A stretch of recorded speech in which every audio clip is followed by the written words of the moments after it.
σε όλους. Όσοι στην καλύτερη ομάδα παρουσίαση του μαραθωνίου. Παράλληλα Ιούνιο και Ιούλιο είχα τρέξει ακριβώς τον Ιούνιο Κόψια Ετών, 14 χιλιόμετρα.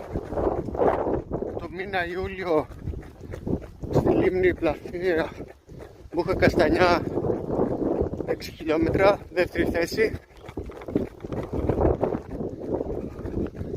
Σήμερα βρισκόμαστε στο στάδιο Νίκαιας, 12 τετραγωνάρια. Προετοιμασία μαραθωνίου, 5η εβδομάδα.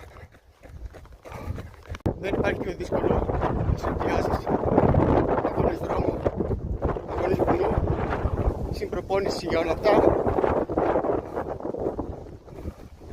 Να βρίσκεις χρόνο και για βίντεο. Το ορεινό κομμάτι έχει κάποιες δυσκολίες, δεν έχει κάποιους τραυματισμούς όσο ο δρόμος. Εντάξει, είναι άλλο ο δρόμος, άλλο το χώμα. Το βουνό απορροφά δασμούς. Οι ζημίες παθαίνεις είναι κακώσεις. Ενώ στον δρόμο έριξε συνδέσμου, κάποιοι σύνδεσμοι, κάποιοι τραυματισμοί που κάνουν καιρό να περάσουν. Ας ελπίσουμε να πάρουν όλα καλά μέχρι τα 9 Νοεμβρίου, ημέρα αγώνα αυθεντικού μαραθωνίου.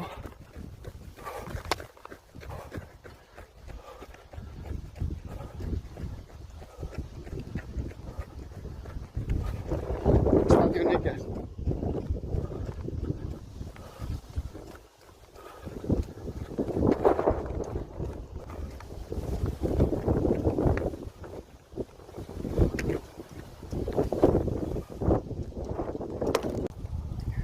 Ας μιλήσουμε σοβαρά τώρα.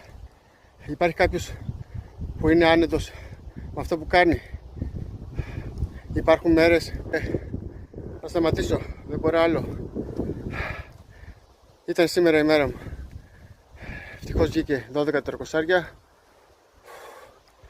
Βγήκαν. Παναγία μου. Βγήκαν στο στάδιο Νίκαιας. Έχει ένα ελαφρύ αεράκι, οπότε ακούτε. Τα διαλύματα που έκανα ήταν 10. Έκανα ζέσταμα καλό, δρομικές. Ευτυχώς βγήκε η προπόνηση. Είχαμε και ένα ατύχημα.